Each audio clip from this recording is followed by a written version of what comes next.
I absolutely, truly define myself as a generalist, really, like very, very deep, which means that my perspective is extremely broad, actually even beyond topics. I can zoom in if there's a need. I can absolutely do that. That's not what I'd like. I just had a very compelling conversation with Karine, the head of tax at Booking.com, and we discussed why it is important that every individual tax person out there goes outside of the comfort zone, that we push ourselves outside of that comfort zone. We also discussed why generalists are thriving in a hyper-specialized world, what it takes to be a generalist in the tax world and what the advantages of that. And finally, we also discussed what it takes to become the best business partner as a tax team for your business in your organization. I learned a lot from this conversation. So if you want to get the same, if you want to have the same value, then listen to this podcast. Welcome to another episode of Tax Leaders Unplugged, where we go beyond the numbers and the rules, delving into the essence of leadership in the tax world. I'm your host, Stevi Frooninckx. And the focus of this podcast isn't on the tax technicalities, it's on the people behind them. So join us today as well for an in-depth conversation with a leading tax person exploring collaboration, team management, and career development. Stay tuned for unique insights and advice that you won't find on Google, tailored to enhance your tax leadership journey. To the entire audience which is listening in, thank you for sharing the questions upfront. Also, during this session, feel free to drop your questions in the Q&A chat here. We will pick them up and address them during this session. Our guest today is Karine Halimi-Guez. I'll try to pronounce it in my best French. Well done. And Karine is the head of tax at Booking.com since 2.5 years. She's Amsterdam-based. And she has a very solid and impressive in-house experience. With the start of her career at AkzoNobel, where she worked for 3 years. And next to that, Karine has been at FedEx Express for the largest part of her career so far, where she had different tax leadership roles, both based out of EMEA and the US. And Karine has also been a tax lecturer at the University in Paris. And she's on top of that an active member of the EMEA chapter of the Tax Executive Institute. Welcome, Karine. Thanks. Good afternoon. Thanks for having me. Karine, outside of the tax world, what are some of your hobbies and interests that people might be surprised to learn about? Can you tell us a bit? Yeah, so a couple of things. I know that some people may be surprised about my eclectic musical taste, but the people who know me really well know that I have a tendency to burn the dance floor. And so it can be surprising, I can tell you, when people see it for the first time. Another, maybe, not going to say unusual, but yeah, let's use that word. Something that I've talked about a few times in the past is I can be a little bit obsessed sometimes by topics or by history, historical periods, or historical characters, or and when I get into this, I can spend months reading everything about the topic, and so that happened more than once. It can be very, very diverse topics. Like, for example, I had a period where I was totally obsessed by Baron Haussmann. I don't know if you know Baron Haussmann. So Baron Haussmann is the person who completely remodeled Paris to build the Paris that we know today. So people don't always realize, but the Paris that we know today goes back to the second half of the 19th century. So it's a very recently built capital, and the guy who did that was this guy, Baron Haussmann. And so I spent some time, I was totally obsessed by his story, his journey, how he did that, why he did that, the consequences on the Paris that I was living in at the time. So, it can be really very diverse topics. I had my period also about a period about the US Revolution. So I spent months and months reading everything I could about that. So yeah, so that's another maybe unusual trait. Yeah, cool. Thanks for sharing. And is the same true that you would then also have done the deep dive already in the history of tax, or is that something which you keep for your professional part of life? Yeah, no, really the professional part. Yeah, Yes, except for the fact that I know that the French invented VAT. So that I know. I didn't know that. You didn't know that? So yeah, No, no, no. What's that's the new. story behind that? You know? Um, the story behind that, I'm not sure, but it was invented, I think, in like the 40s. So I mean, mid to 20th century by a French guy. Yeah. So I don't know much more than that, but it's a I will very never. useful anecdote. When I knowing I'm French, that Yeah, I was destined to work in I will tax. never forget it anymore. Yeah. You have currently obviously a career in tax, but can you imagine if you would not have ended up in tax, what your life would have been like? Would you have had any other destination that you were aware of? Well, I'm very, very passionate about tax. And I've said, people told me many times when I talk about tax, I glow.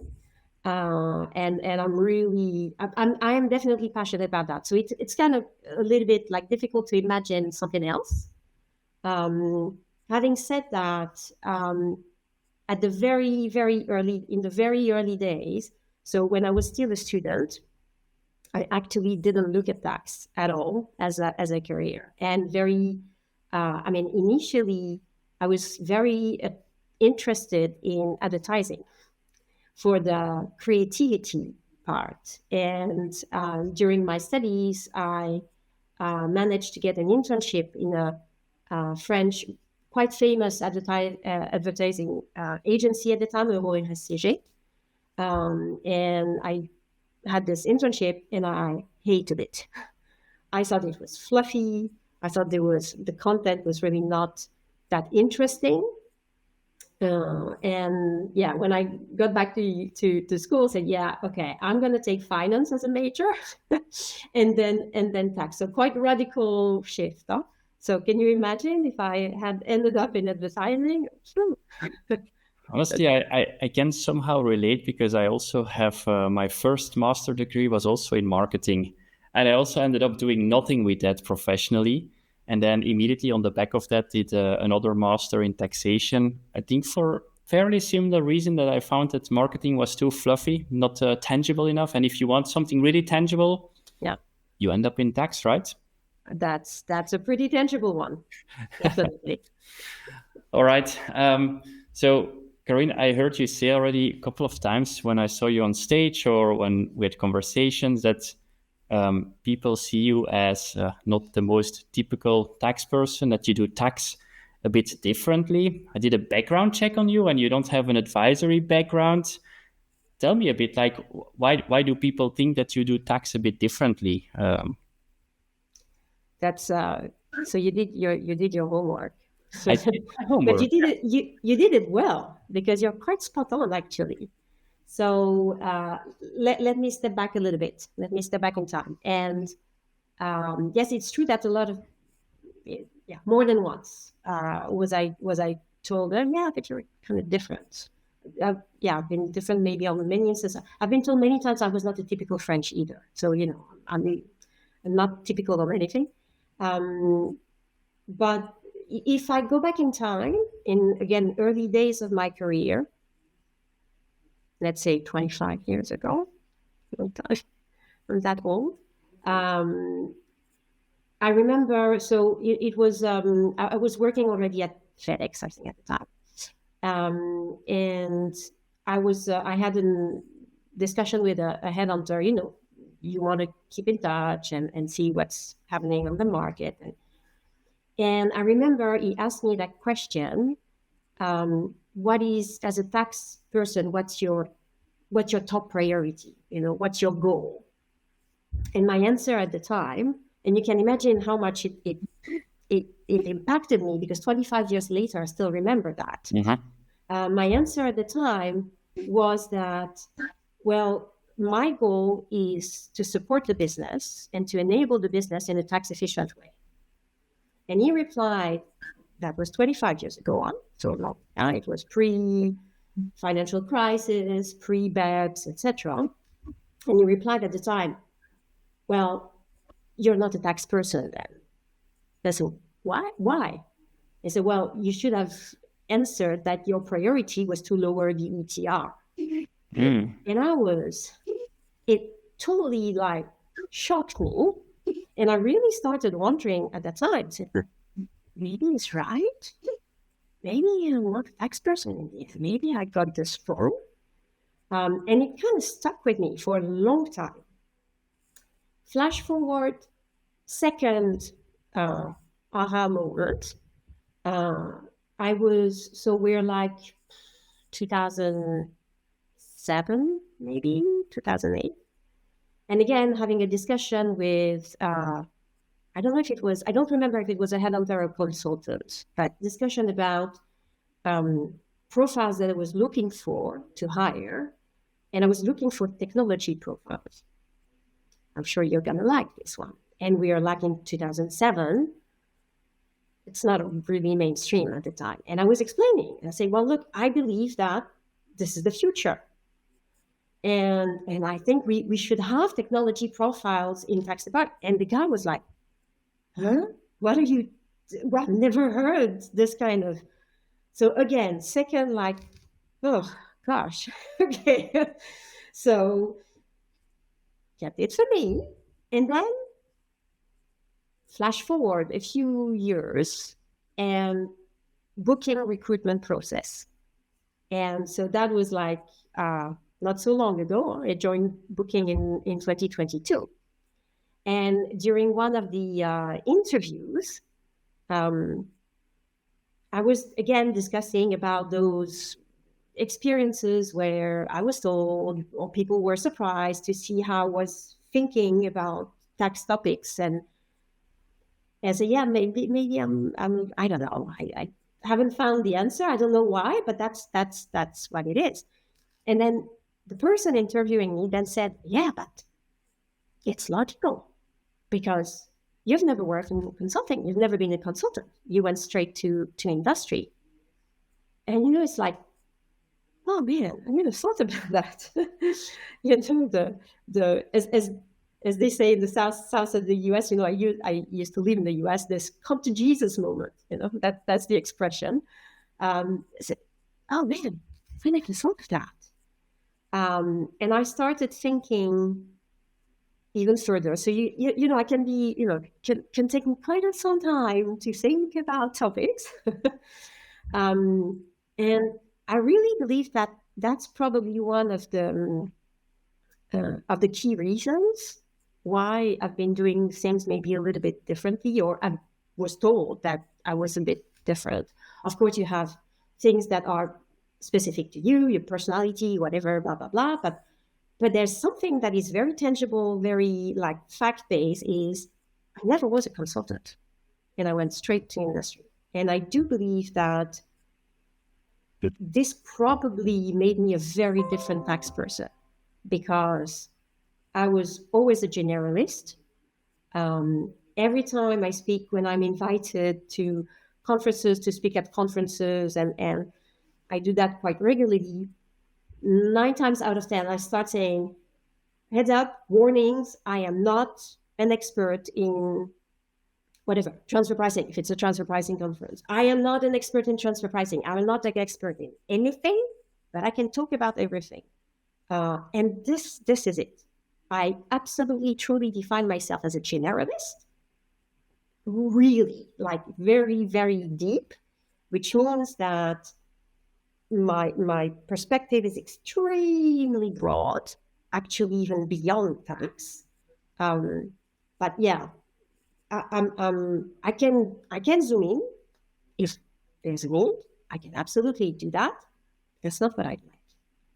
What I like is the broad perspective. That's what I like. It's about connecting the dots. That's what I like. Yeah. And if you then look to your team, knowing that you are such a generalist without an advisory background. Is your team then somehow the opposite? Are those then the deep specialists with the advisory background? Is that true? Is that how you built your team? Or tell me a bit about that. So first of all, do you know many people in tax who didn't start with advisory, who didn't start with consulting? I think it's a minority. Yeah, I think it's a very Very tiny small minority. minority. Yeah. I don't know anyone. So yeah, and to me, so the team that I have here at Booking, a large part of the team was already there when I joined, and we continued hiring. But the fact is, yeah, that's the mainstream. That's the channel, right? The channel is you recruit through consulting.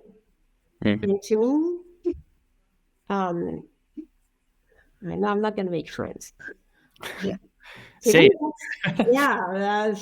You said, this discussion, yeah, be natural and okay, be careful what you wish for. So I believe it's at the core of some of the problems that we have. I'm not talking the Booking team, I'm talking generally the tax profession, because we are so siloed.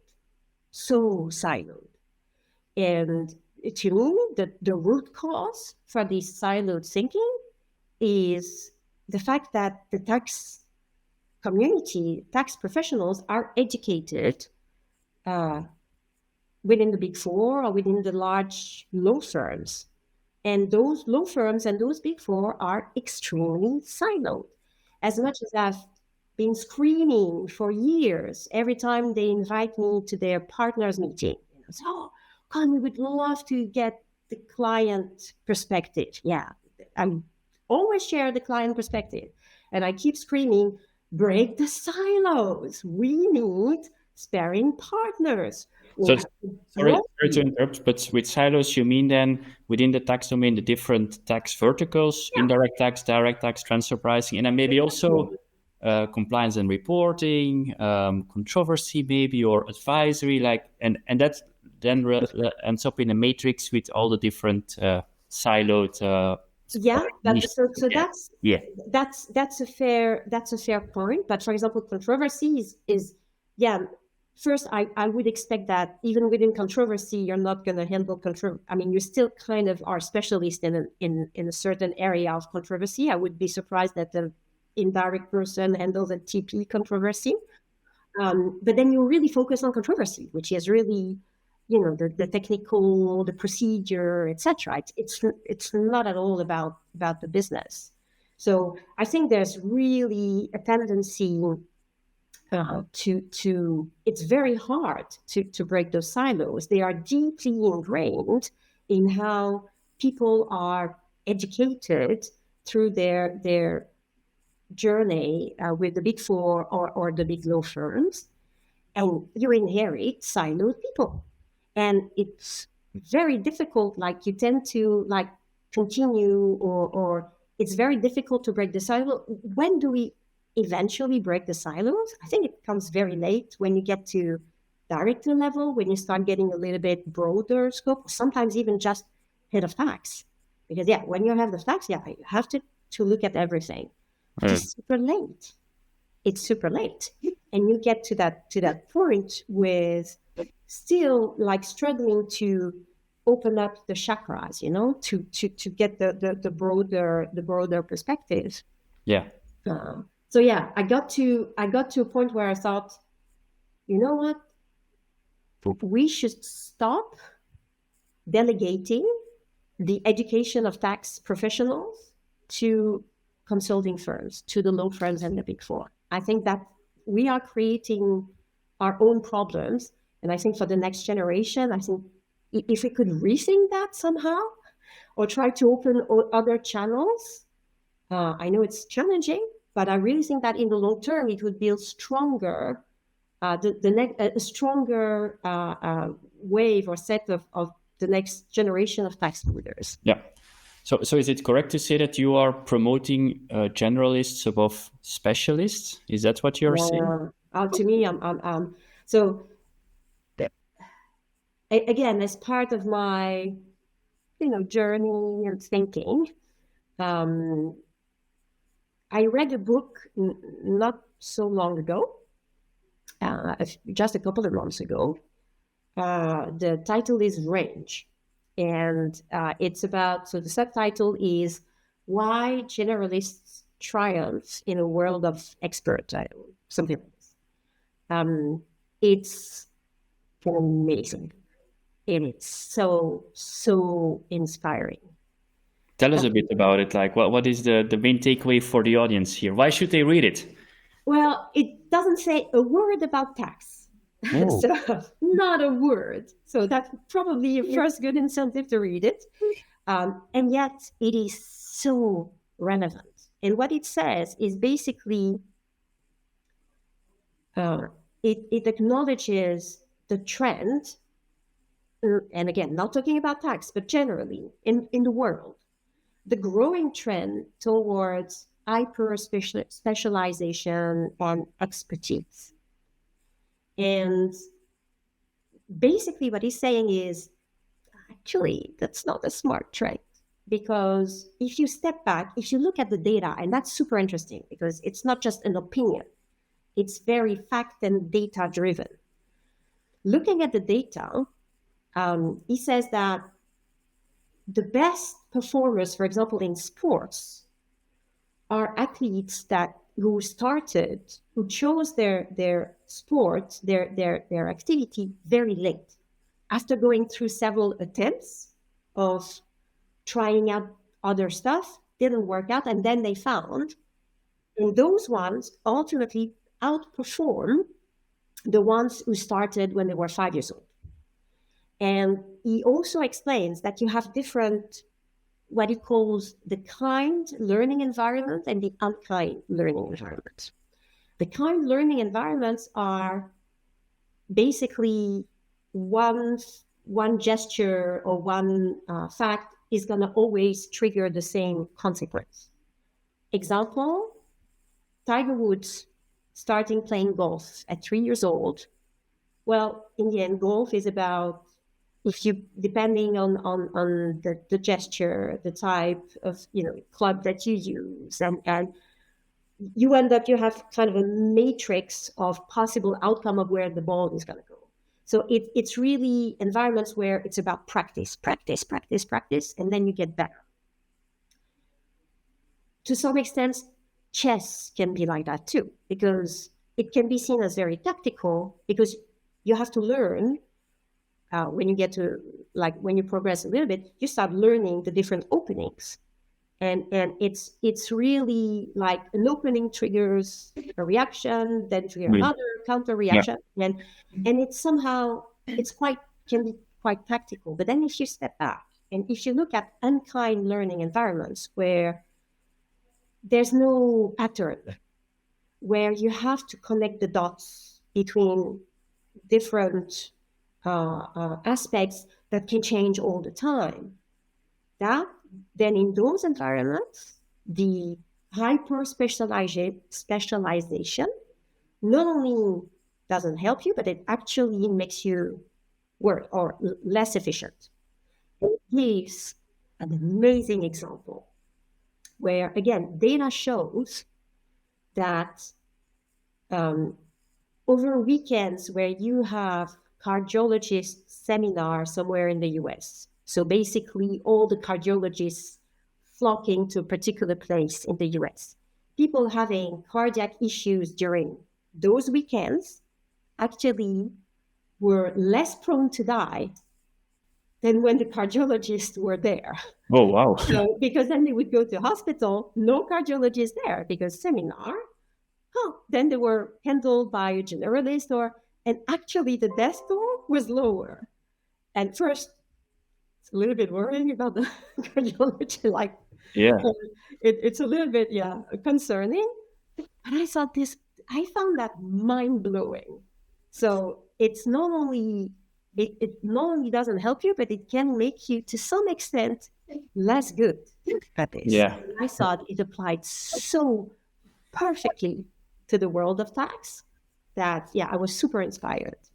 But the big reality is, if we go back to the world of tax, that most teams are tailored and structured around specialization, I think. So you have a tax team ahead of tax, and then there is somebody maybe also regional and business line based, but then TP focus, indirect tax focus, corporate tax. Are you saying that we should then maybe put the corporate tax person in the shoes of the indirect tax person and the other way around to make them more generalist? Is that something you think That's is worth that's the trying out? team. That's the team that I built when I was at FedEx. Oh wow! Yeah. And how do people react to that, knowing that this is Oh, an like gold. extreme out of their comfort zone, right? Yeah, but an extreme learning journey. Is there a better way to grow than kick yourself outside of your comfort zone? I don't think so. I think No, that's I get that, but how do you deal with the fact that maybe you don't have the capacity, the resources, the even the you cannot accept that learning journey in a way that you need to deal with all of those tax jobs in those tax domains now. And if you switch roles and you need to have a learning curve and be patient, how do you deal with that? you manage. When you have your back against the wall, what do? Well, you manage. So yes, I never said it was easy. I never said that. But if you have, to me, it really depends upon the little secret of management. The little secret of management is you hire the right people so that you don't have to manage. So the secret sauce is always about the people you hire. And you have to hire the right profile and the people who are ready to do these kind of things. At FedEx, the way I organized the team was on a geographic level. So you had people in charge of regions, sub-regions, but for those sub-regions or those countries, they would look at all the issues surfacing in their areas, all of them. So yes, they did come from a siloed background. So all of them were originally either indirect tax or direct tax. But the idea was, no, well, you're going to have to open up. And if they're up to it, they love it. And I've always thought that it was much more interesting when you're able to handle all the topics and connect all the dots. I remember, just as an anecdote, years ago, I was looking for a tax manager for Europe, again at FedEx, and I interviewed somebody, an indirect tax person, and that person at the end of the interview told me, "But why are you interviewing me for this position?" So, well, I think you have a great profile and super interesting conversation. I said, "But I'm an indirect tax person." I said, "Yeah, so, but this is not an indirect tax position." Really? No, so, and I had to explain the person, like, yeah, but you're VAT, which means you're very close to the business. You're no BS. You're in the transactions. You're not going to be like flying high in the sky, moving around boxes and triangles and not really connecting that these means people and businesses behind. No. When you see a transaction, the first question is, what is this service? What's the qualification? What are we selling? And you cannot answer. To me, that's a great skill to be that's the starting point to be a good tax person. And indirect tax people have always valued themselves, or they always had this kind of lack of confidence, and they tend to really stay in their corner. And I remember a few years ago, Baker McKenzie invited me to speak at their indirect tax EMEA conference in Amsterdam. And so, again, having a lot of fun conversations. And at the end, they asked me, So I was talking to, an audience made only of indirect tax people. And the last question was, what's your recommendation to the indirect tax people in the room? I told them, get out of indirect tax. So it's really, I'm not saying this to look fancy or to sound fancy. I absolutely believe in this thing. Absolutely. Can I challenge you a bit? If you look at your current company, digital economy player, you have very innovative business models, I assume, and it's changing all the time, and you try out new stuff and services and products. And then you have with those career paths, which are going from indirect tax to corporate tax to transfer pricing and whatnot. Is that not even increasing the challenge and extending the ramp up time to be maybe avoid the word specialist, because that's what we don't want to say anymore, but to make sure that all of those people at the right moment, at the right job, that they can deliver the value that they are supposed to deliver, knowing, especially in the digital economy, that it is already so complex. If you have 20 years of corporate tax in your backpack, then already it is complex to understand pillar 2 in your situation or pillar 1 for your company, let alone if you come from indirect tax and you need to catch up with all of that in a condensed time period. How do you deal with that? Well, first, honestly, is pillar 2 that interesting and honestly, but anyway, by God. Again, not denying it, but is the path of least resistance always the best path? Is it? I don't think so. I'm not. So let me, again, I hear you, and I think you're making a fair point. And I don't live in La La Land. Okay, so yes, you're right. We need to also to be pragmatic. But first, you're not alone. Even if you're assigned, and that's the beauty of teamwork. You're part of a team. Even if you're assigned to a topic that you are not very familiar with, well, maybe you have other people in the team who can help you. Because this is also promoting the sharing and the teamwork and the team effort. Also, you can have advisors to help you if you feel that you're really stuck, and it's a choice. Pulling people outside of their comfort zone can also create this kind of issues or anxiety, and sometimes, you may need to get to discuss or request help from advisors a bit more. Yeah, that's okay. That's smart. But I'm also focused on the long-term, outcome. And if that makes more efficient, more rounded tax professionals, to me, that's a win. Because in the end, the business is not looking for a TP advice or a VAT advice or corporate income tax advice. The business is looking for tax advice. Do you really think that they care that, sorry, but I come from an indirect tax background, so here, my advice, this is just indirect tax, but if you want to have the big picture, talk to my neighbor. Sorry, we don't do these kind of things, right? So we have to provide the all-encompassing, and honestly, if you can go even beyond tax, if you can include perspectives that are not even, or that touch upon non-tax topics, as long as they are relevant, go for it. It's even better.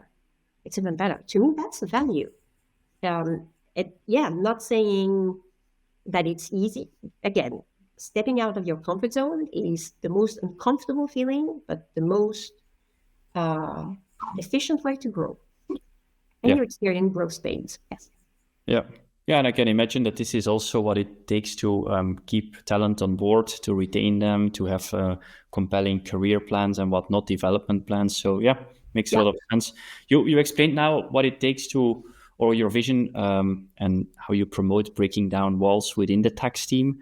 So get rid of the silos, work towards generalists, and I understand how it scales to support the business. But if you look at the tax team in itself compared to the other departments, I guess also applicable to your company, to Booking.com, what do you take in terms of initiatives to better understand the business itself.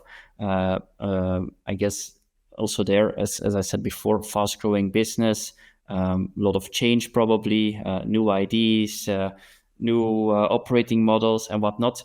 How do you keep up with that? And what are your recommendations coming from one of the more challenging environments to the audience here to keep up with the business and breaking down the walls towards the business as well? Yeah. So to your point, talking about challenging environment and fast-paced environment, oh my God. Yes, that's definitely one. But I think it's also, and it's so energizing. So how do we break the walls and how do we align with the business? So first you have I talked about it, the mindset. Huh? Yeah. So it's probably I should probably not start with this one because it's probably the most difficult part. It's the more profound part that you need to work on to change your behavior and to start thinking differently. But it's the fundamental. But then I think you also have more practical aspects that can help drive this. And for me, a structure for the team can enable that. So for example, within booking, when I joined, I reorganized the team to clarify the responsibilities and build them or bring them closer to where I thought we needed to go, also based on my past experience. And as a consequence, we created what we call two verticals. So we have verticals and horizontals, and we created two verticals where I put each of one is being led by a director. And those teams are mixed profiles.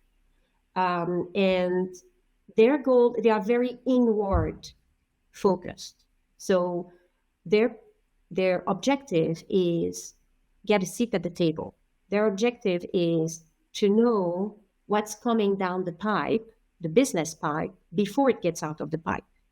So it means the CEO needs to become your BFF. I was about to say IT. Well, we're a tech company, so there's no really an IT department because IT is everything. The company is IT. But you have, like, for example, fintech. You need to understand what's going on with fintechs. You need to partner with them. You need to, and so we have the first vertical we call ABU and fintech, so accommodation and fintech, and the second vertical is trips, so basically all the other lines of business. And those teams are really, really business driven. Not saying that the other ones are not or shouldn't be, but here it's really like they're focused day in, day out. And I'm very, very proud when I hear, and it happened 2 weeks ago, one of the VPs of fintech telling me, I have never seen a tax team like this one. And your team is a stellar team. I have never seen such a collaborative tax team because we helped them carve out a very complicated contract. Not going to say more than that. But it was super complicated. And the way the team approached it was so pragmatic, so business driven. Like, okay, we understand what you're trying to achieve. That creates a tax issue. Let us think outside of the box and then come back with, okay, maybe we can position it differently like this. That would mitigate the risk for us. And they did it for weeks and weeks. It was super complicated. And receiving this kind of feedback from the business is like, yeah, because in most of the time, and it's a cliche, tax is the bad cop, and we bring the bad news and we bring complexity and we say, no, this is not possible. Towards, for example, the CFO or the senior management, is this then also somehow a KPI that business support, because you just give a very good example of highly appreciated business support, that business support is there to make sure that you have the resources, the budget also to make that happen? And how do you quantify this if you need to defend this to stakeholders? Like, I need to have the resources to make sure that this happen. How do you quantify the outcome of that? Can you? Because I've been thinking a lot, and we hear this all the time, and I think for the audience can be very helpful. As a tax team, when we talk about rendering value or unlocking value for the organization, it's mostly on the cost side of things, right? Sure. We make sure that risks are covered. We try to work more efficient. We do more with less. But then you have the business support, right? And you now give this very beautiful example of business support. But how can we have this as a quantified KPI? What is the value that we unlock for the business there? And how do we quantify this to ensure that also this is seen by our CFO or senior management, and that we, on the back of that, can make sure that this is also a North Star KPI for us? Okay. So there's a lot of things in what you just said. No? Yeah. It's a mixed bag of many things. So let me try to take it one by one. So first, you've talked about the support, the business support, and the budget questions, etc. So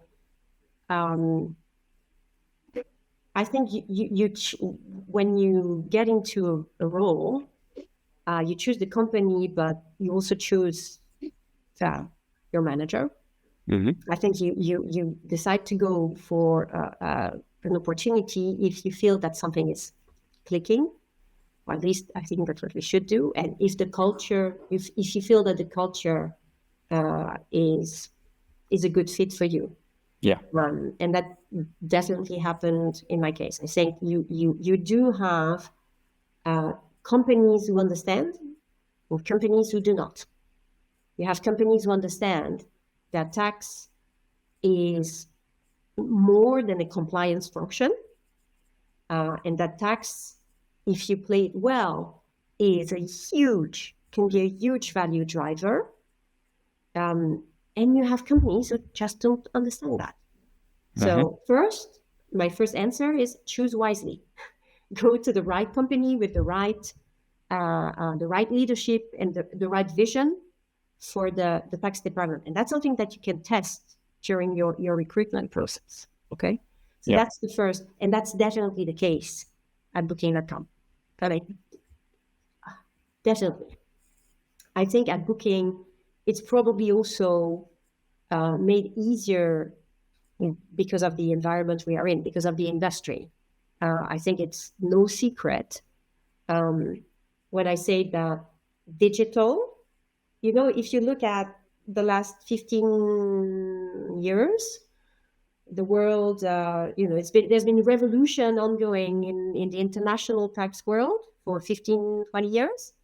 But within the international tax world, the specific focus has been for many, many years digital, apps and the two pillars. But then within digital, you have an even more specific segment, and it's the worst of it. It's us. It's the platform, because, oh my God, we have a target on our back. Yeah. And we are. It's a very difficult environment that we are in. Not going to go into details, but the avalanche of regulations, of directives, and the DAC and the VIDA and the data reporting and starting with the assumption that we have all the data in the world and that we have magical systems. You press the button and it spits out everything that you want. Yeah, of course, totally true. So in this environment, it's probably also easier to say, hey, I think tax is important because it's quite obvious. It's quite obvious. So I must say, from that angle, I'm probably lucky in my ordeal. I'm lucky because at least it makes tax extremely visible, and there's no discussion that tax is super high on the agenda. I just recruited a director for data and technology strategy, and somebody I'm sure you would like to meet. And I was telling her, look, you're going to see that we are super high on the agenda in terms of focus. And she went through in the first week what we call the leadership boot camp, and she sent me this message at the end of the first day. Oh my God, you were right. I mean, they keep talking about what we call the must-dos and the regulatory and tax and what you think that we need to do and develop, etc. Yeah, so that definitely helps in the discussion. Now, coming to the third point, which is the quantification or the KPI. Well, it's I don't think that it's that complicated, because in the end, it still boils down to numbers, and it's either costs that you reduce, so reduction of costs, or cost avoidance, or also in a way, and maybe this part is a little bit more difficult, is the indirect part, because if you do your job well, then you can enable. Absolutely. And then it's not about directly, tax cost being avoided, but it's also about, well, because we position it this way, we managed to sign this contract, and this is going to generate so much in extra revenue. Yeah. And that's the best. And I think, to me, it's very much the kind of conversation that I prefer to have. Discussing with the execs, I usually so much prefer the carrot rather than the stick. Saying, if you don't do that, that's not good. You're going to have a compliance problem. Yeah, well, it's important to be compliant. I don't disagree. From a selling perspective, it's so much sexier to say, hey, if we do that, look how much you're going to win. Just so much more motivated. Yeah, no, that makes sense. And if you would put yourself in the shoes of a head of tax or a tax person in an old industry, or let's call it an established industry, because old industries. I come from that world. So say I'm a head of tax of a consumer goods production company, and I also want to make sure that my CFO understands that tax is more than just being compliant, but can be, if the business partnering works well, can be unlocking top line growth in the end. How do you have any practical tips? Because you said we are a bit fortunate that because in our industry it is so complex that everybody understands tax should have that seat at the table. But what would you recommend then for? And I think it's honestly still a big majority of tax teams out there that struggle a bit to put tax as a strategic department on the map and convince the senior stakeholders that we can contribute to top-line growth. And that is by no means, for example, ETR management. No, this is really enabling top-line growth by supporting the business. But any thoughts final thoughts you want to share on that? Yeah, I mean, and as I said, I come from that world. I mean, I've been thrown into digital only 2 years ago, but I come from that brick and mortar world. So I know exactly what you are talking about. But to me, actions speak louder than words.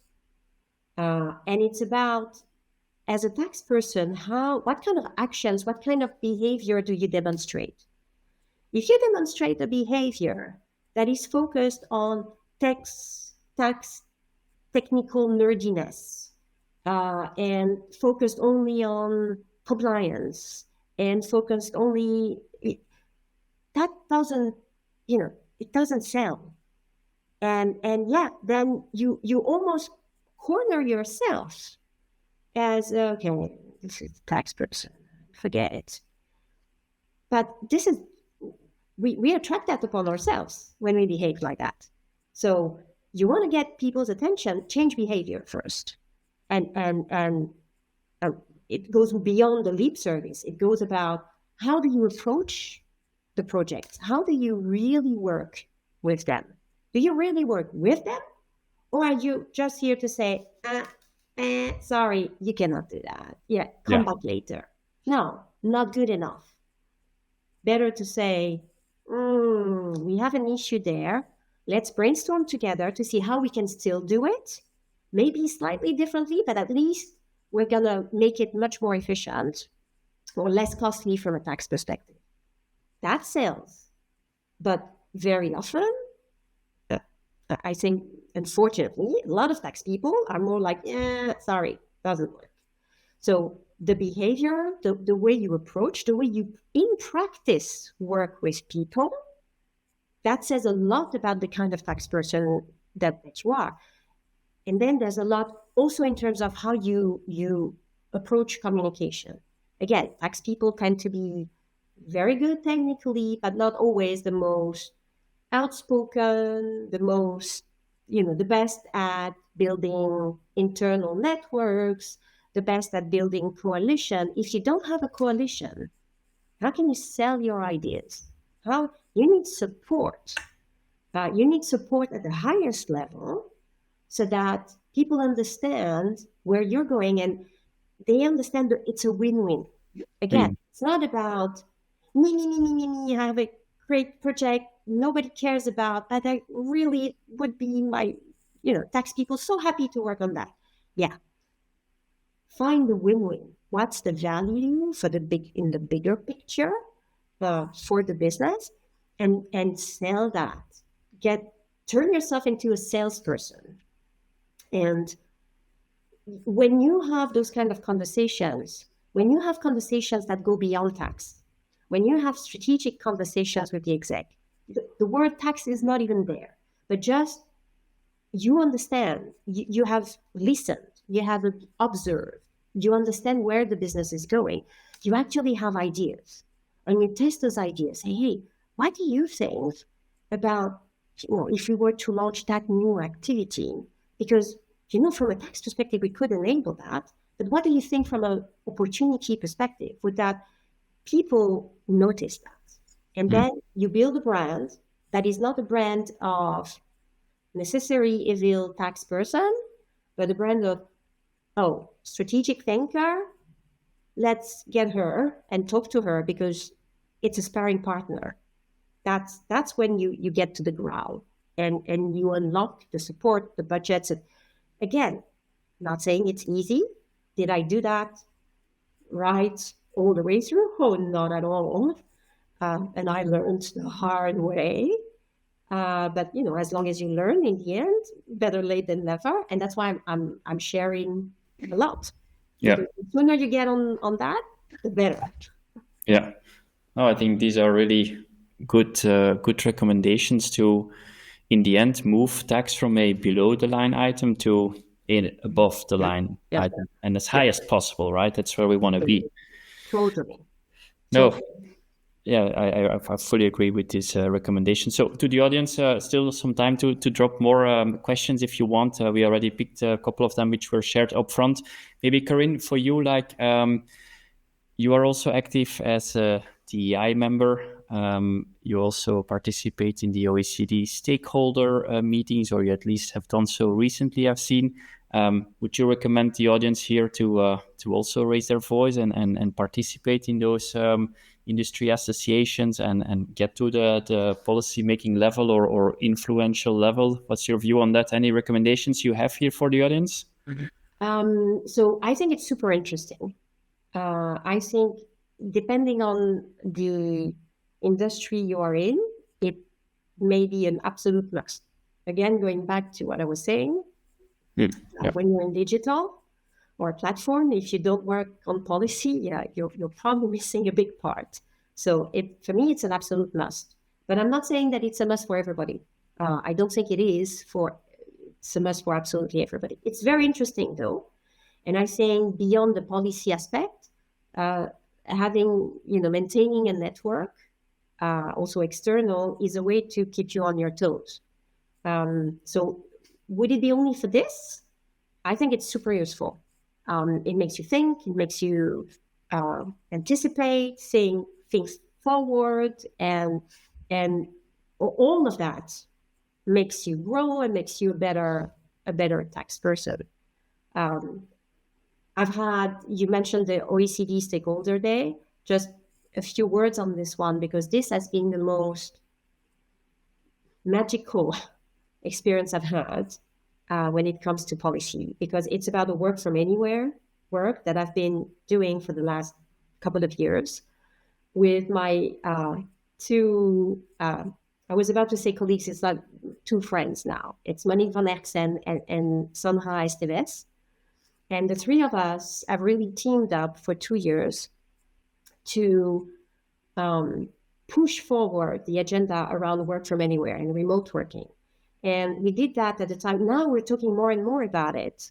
But what we did was we actually went to the OECD, to the United Nations, to the EU Commission, and told them, you have to work on this topic because the house is on fire, because the world has changed because of COVID, and of course the laws haven't.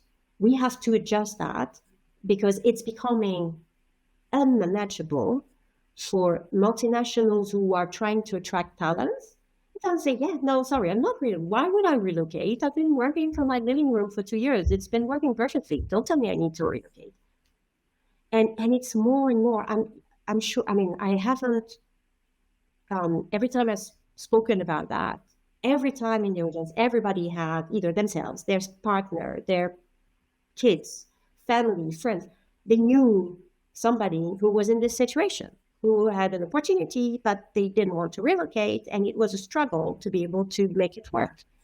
This has been an incredible journey with Monique and Sandra, and very, very proud that we got to, I think we really moved the needle on the topic. And it's quite, when you're able to do this kind of things, it's extremely, extremely rewarding. And when you're able to have the conversations with the OECD or the guys at the EU Commission, when they start, pulling you down the rabbit hole, like, oh no, but we cannot do that because, the level of social security contribution between France and Romania, it's too different. I said, wait, and I said that literally. I said, wait a minute, not the kind of discussion we should have.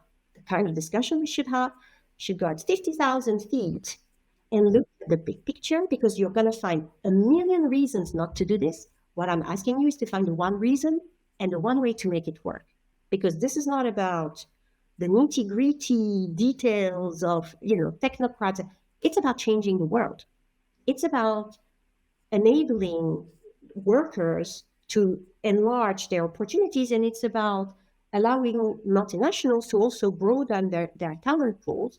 It's a win-win, and it's not driven by planning. It has nothing to do with all that. It's about changing the society, or taking into account, rather, the social changes that have already occurred. When you get to have these conversations with this kind of people at these levels, and you actually see things starting to change, there's no better feeling. So would it be only for feel good? Yes, there is, if you have this kind of opportunity. Yeah. All right, we are by the end of the conversation here. Yeah, it's always a good sign if you haven't noticed that we are by the end of it. So that's a sign that you are enjoying it, I guess. But what would be, Karine, your one piece of advice for the audience when it comes to getting the most out of their tax career? What would you recommend? And it's a difficult question, I know, but what is your main recommendation you would give here to? It's not a difficult question, because I've actually already responded. It's kick yourself outside of the comfort zone. Learn. And if you do that, one way is to do it is also to, as I said, build a network, also external, like start working on your network ASAP, as early as possible in your career, and not in a transactional manner, because that's also a very common mistake. Network is not about transactions. Build a diverse network. Try to help people, because, sometimes then it comes back from somebody you would have never expected, but don't do it for that reason. It's about, staying on your toes. It's about broadening your thinking. In the end, it's always about learning and kicking yourself outside of your comfort zone. And at some point, you find yourself with gray hair, and they say, okay, maybe I'm ready for a head of tax role. Not before. You have to wait for the gray hair first. All right. Super clear. Karine, thanks a lot for the very compelling conversation here. And I'm very confident that the audience loved it as well. So Thanks a lot. And to the audience, see you next time. Thank you.